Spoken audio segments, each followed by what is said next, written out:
ஒரு மிகப்பெரிய வெற்றியை தேசிய ஜனநாயக கூட்டணி பெறப்போகிறது. தமிழகத்தில் மக்கள் முன்னேற்ற கழகத்தை வீட்டுக்கு அனுப்ப வேண்டும் என்று ரொம்ப காத்து கொண்டிருந்தாங்க. அவ்வளோ ஒரு கோபத்தில் தமிழ்நாட்டு மக்கள் இருந்தாங்க. அதற்கான நாளும் ஏற்கனவே ஏப்ரல் 23 அன்றைக்கு அவங்க காலையில் நீங்கள் பார்த்துருப்பீங்க. எவ்வளோ விறுவிறுப்பான வாக்குப்பதிவு.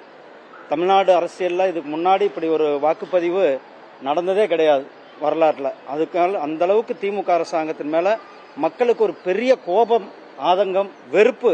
அந்த வெறுப்பினுடைய வெளிப்பாடை அவர்கள் காட்டியிருக்கிறாங்க.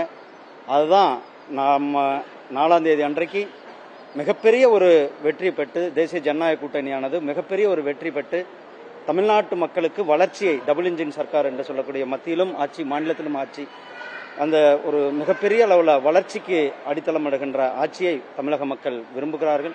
எங்களுடைய தேசிய ஜனநாயக கூட்டணி மிகப்பெரிய பெரும்பான்மையோடு வெற்றி பெற்று ஆட்சி அமைக்கும்.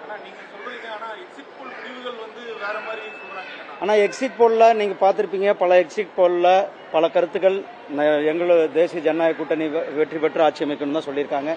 இருந்தாலும் கூட நாம் மக்கள் உங்களுடைய எல்லாரும் அவங்களுடைய இதுக்காக அவர்களுடைய ஒரு வாக்கு நல்லபடியாக செலுத்தியிருக்கிறார்கள். திமுக கிட்டிருந்து மாற்றத்தை வேண்டும் என்று அதை ஏப்ரல் 4 வரலும் நம்ம பொறுத்து தான் பார்க்க வேண்டும். பல நேரங்களில் எக்ஸிட் போலானது எப்படியெல்லாம் நடந்திருக்குன்றது தெரியும். எங்கள் ஹரியானாவில் ஆட்சியே வராதுன்னு சொன்னாங்க, மகாராஷ்டிராவில் ஆட்சியே வராதுன்னு சொன்னாங்க.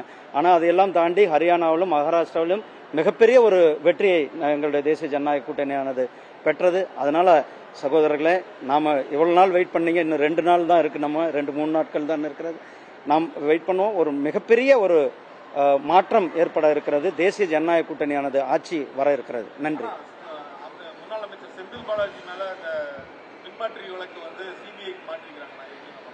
நீ பாருங்க, ஊழல்வாதிகள் எப்படி இங்க ஆதிக்கம் செலுத்தி கொண்டிருக்கிறார்கள் என்பது, இந்த தேர்தலில் கூட அவர்கள் எப்படி ஆதிக்கம் செலுத்தினார்கள் என்பதை பார்த்தோம்.